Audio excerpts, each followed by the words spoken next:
So nice and centered, dropping into that place, that heart place of love, right in the middle of your body, in the middle of your being. Take a breath into your heart and let it feel soft and expanded. Just let the edges of it feel open and awake and aware, and feeling that place of yes in your heart, that you say yes to the potential of healing, yes to the unlimited potential of love that's possible in all of our lives. And take another breath in, saying yes again to the love that is in the room, to the love of family, the known and the unknown, to the love of the entourage, the unseen, the love that is felt on this Valentine's Day. Celebrate yourself as your beloved. And give yourself your heart and the love in your heart as the perfect gift for you to receive in healing. And there's no more separation from that love, from that heart.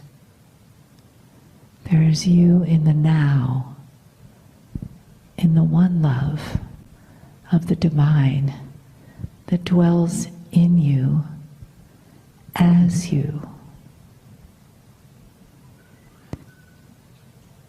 And through that beautiful heart, in this moment, the love energy and the energy of love comes from Kryon in a message of honoring and love. Greetings, dear ones. I'm Kryon of Magnetic Service.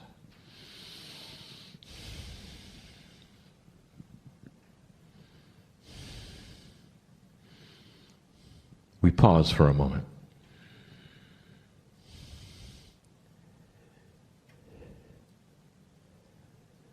My partner steps aside, but he is still here. And this is a very difficult concept for anyone. When he speaks of it, it's difficult.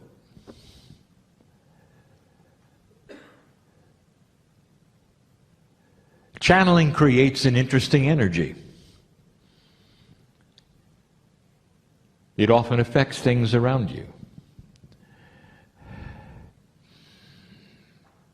He has a hard time explaining that.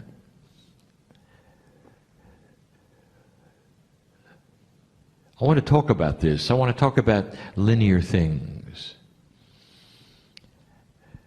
I want to talk about, again, assumptions. And it's all about you. Now, this is the end of a workshop, and I know that.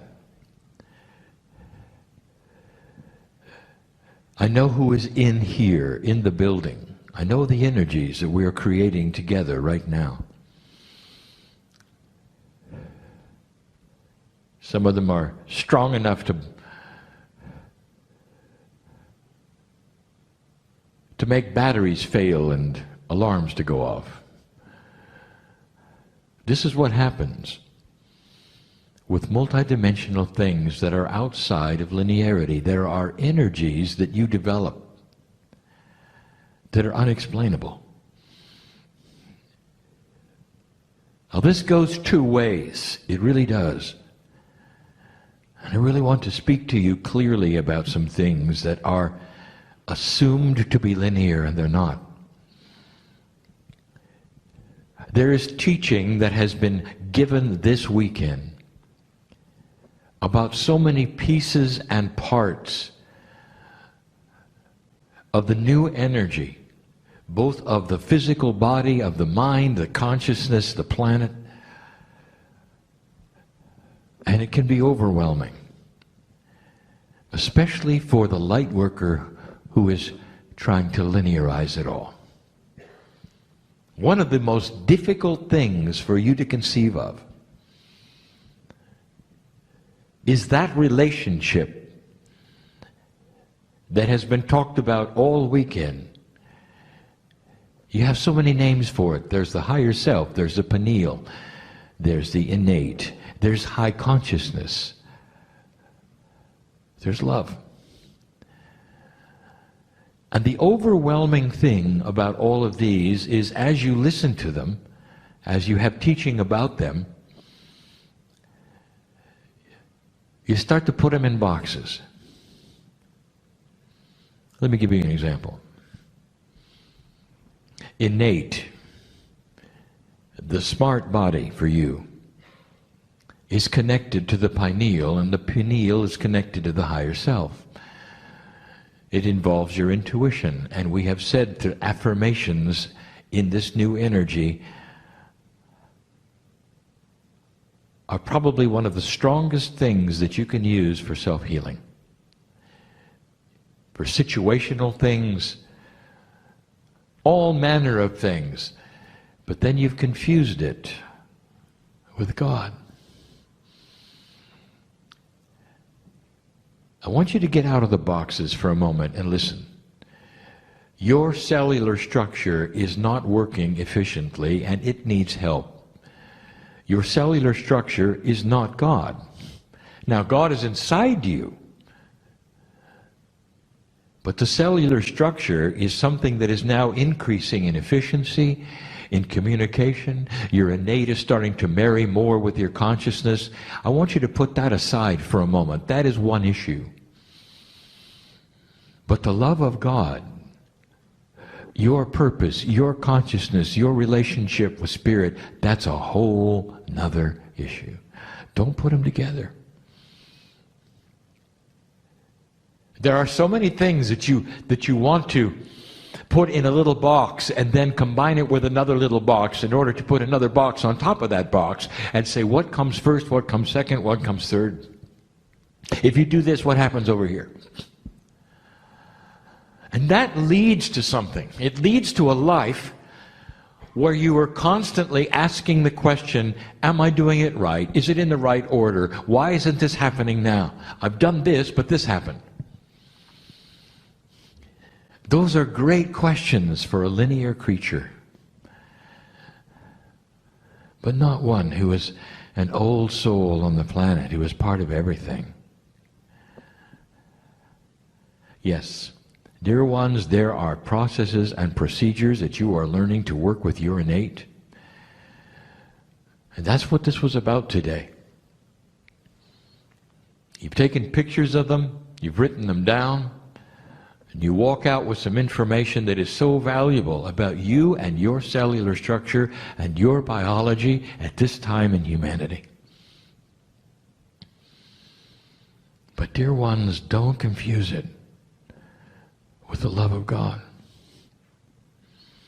Listen to me. There are many here right now asking the question about what's next, why is this happening? And you're looking to the innate for the answer.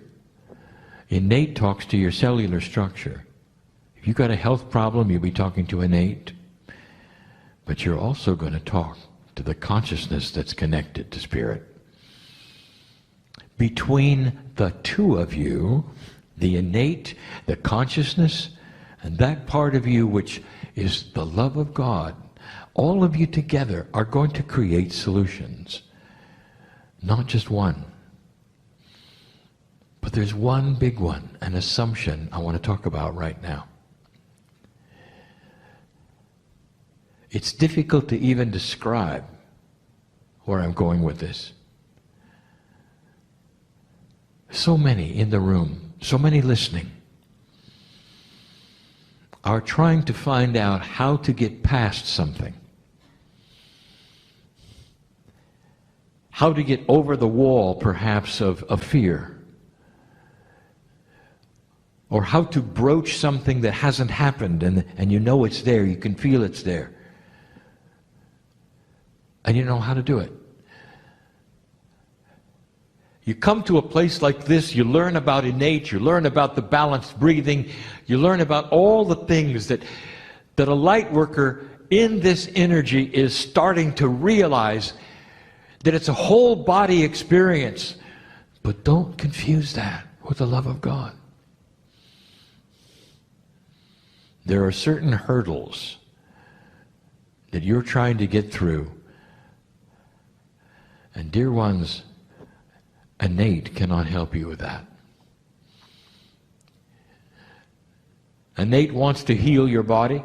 Innate wants to pull on Akashic things to heal your body. Innate wants to work with that which has happened before, even in this lifetime, in order to change cellular structure. You need it. You need to live longer. But don't confuse that with the hurdle of fear, especially the hurdle of enlightenment. I have got some information for you that is so difficult to communicate. So I want you to feel it. It's one of the only times that I have been in front of those sitting in the chairs where I've said, your language is not sufficient. I want to communicate something to you, a way to get through the hurdle, a way to walk through this, to get to that place that is next. So many of you are frustrated. I can see it in you, in the Merkaba. There is a frustration. You're just not quite sure of what it is. It goes beyond language. And so I'm going to give it to you, both with language and with what I will call the third language. Now, the third language is not a language at all. It's a catalytic energy of communication that Spirit uses with you, that goes into the very consciousness of those who are ready to receive it. It's the big aha.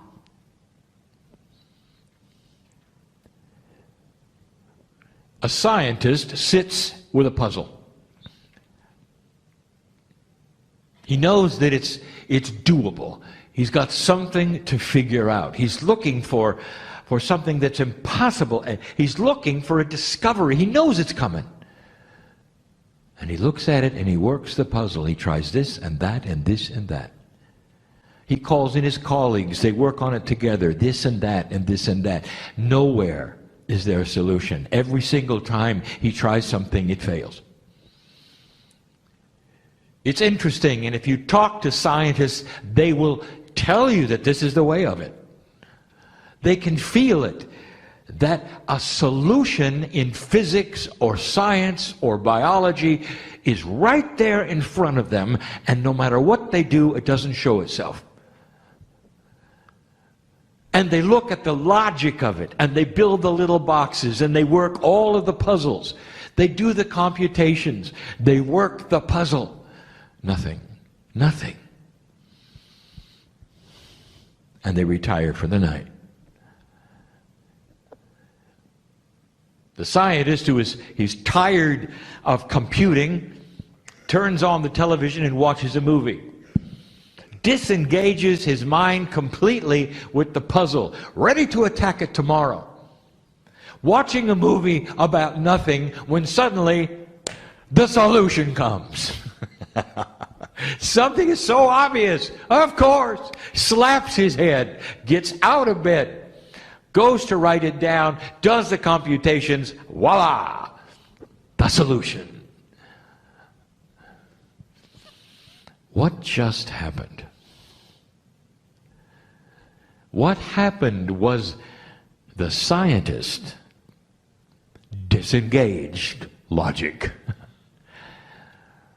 and accidentally, without even thinking about it, suspended every part of the problem that was in his psyche, dropped all of the barriers because it was no longer time to do the work.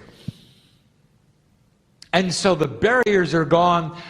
The disengagement of science was complete. The movie was being watched, and in comes the solution that was always there, waiting for the barrier to come down of logic. You don't know what you don't know. How can you possibly work this puzzle with things that you don't know about? Dear ones, you are overworking the puzzle.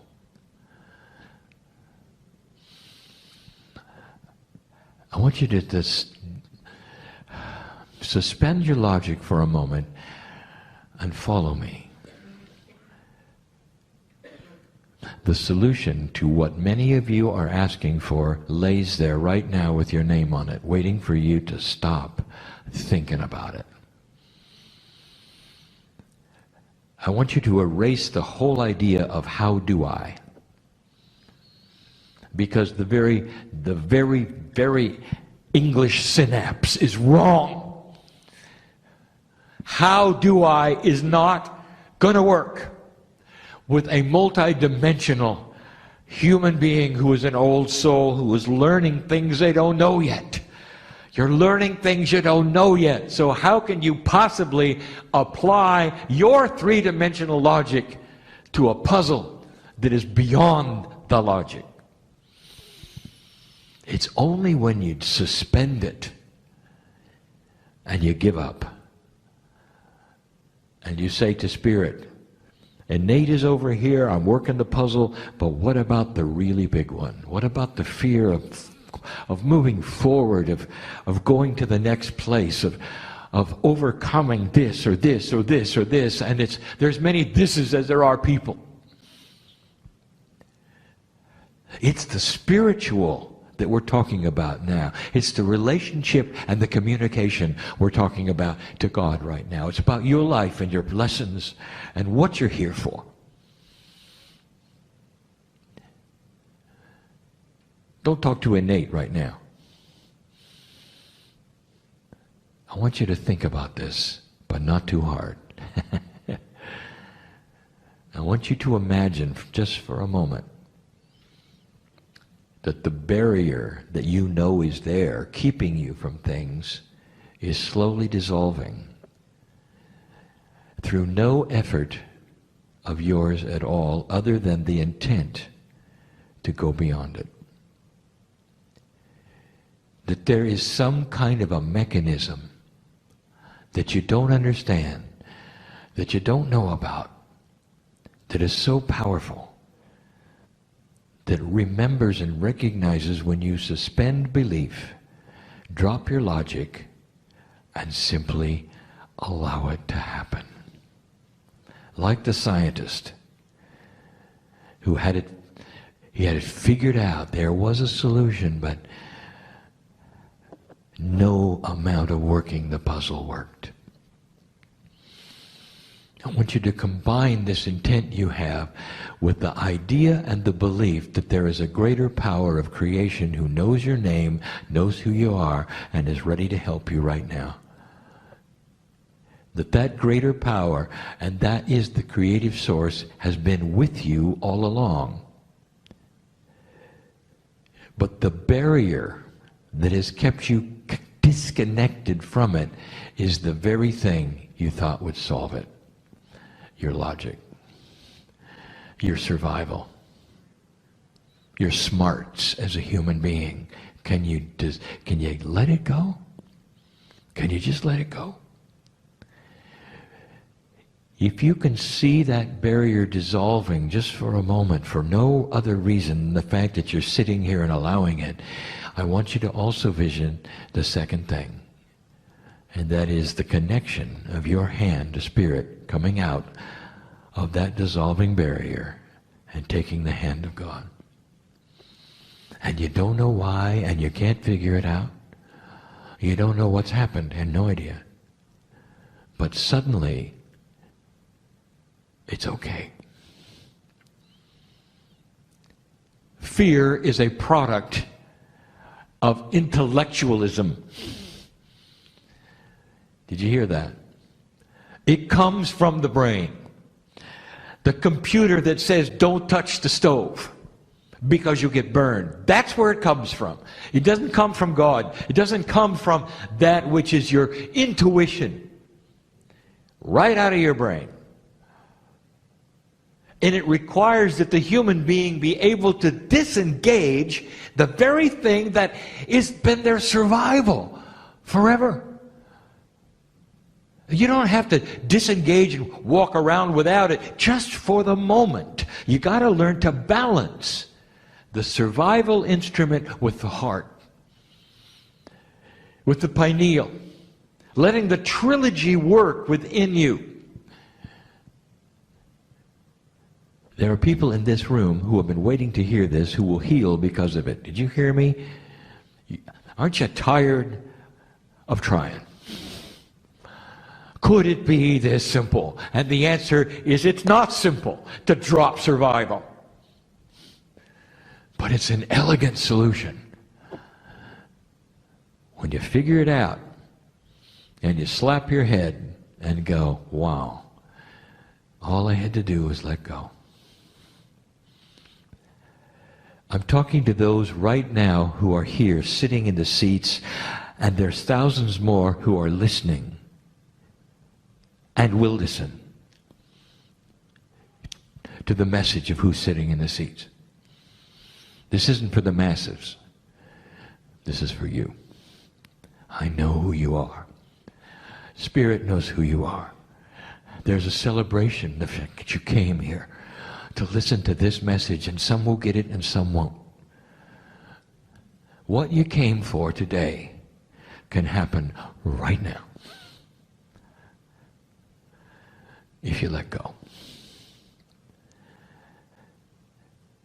Some of you will walk out of here saying, well, that was a nice message, but I'm not sure I can let go, and not aware that you did. Because it starts to change right away. And you'll feel it tonight before you go to sleep. I dare you. Put your hand on your heart tonight before you go to sleep and say, thank you, Spirit. I got what I came for. And if somebody overhears that and say, well, how did that work? You can say, I have no idea. But it works. Don't try to figure out how things happen, or they won't happen. Not in this energy. Not where this is going. You're going to have to cross that missing bridge, and if you don't know what I'm talking about, it was a channel given in 1994, 95, again in 96. Some of the first things I told you was to trust the unknown and know that you're in the hands of God. And now it comes full circle. That's the message. There's so many of you needed to hear that right now, tonight. You don't have to be stuck where you think you're stuck. Not when you let it dissolve like this. Not when you trust the unseen and never ask, how do I do this? You can raise your hand and say, thank you, Spirit, for doing what I need in my life now. I don't know why I ever doubted it.